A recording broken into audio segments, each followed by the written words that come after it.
Take a look at this. A little dog named Snowball and Snowball's owner, Kathy, reunited at Southwest Florida International Airport today after spending the past 5 years apart and several states apart, too. That part's a mystery.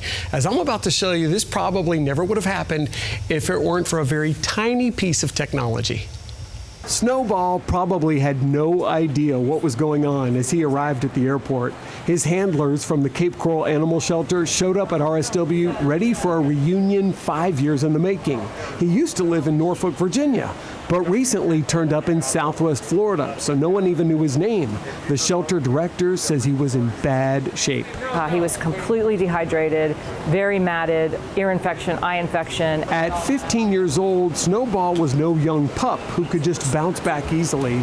Death was a possibility. It was a little touch and go in the beginning. But Snowball defied the odds, and when the shelter found a microchip in him, they called the Virginia phone number it contained and got in touch with Snowball's owner. She immediately said, "I'm coming to Florida." So she jumped on a plane.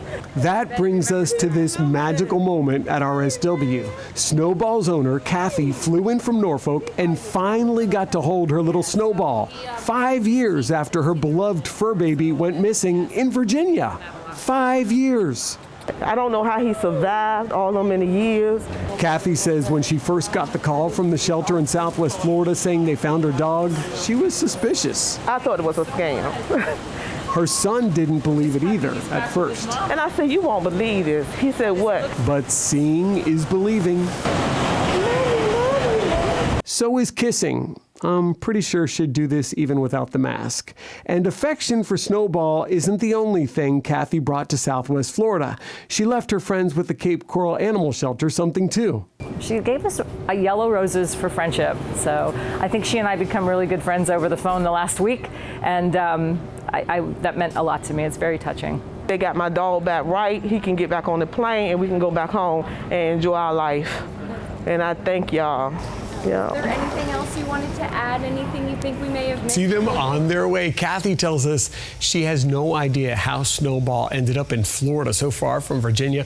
We do know he was found in the Arcadia area, DeSoto County, and she suspects, because Snowball's so cute in her description, that he may have been dog-napped from Virginia 5 years ago, although no proof of that. She also says the family is planning a very big welcome home party for Snowball happening in Norfolk, Virginia tonight. Snowball is getting with the tongue still, getting the king treatment on this Fat Tuesday.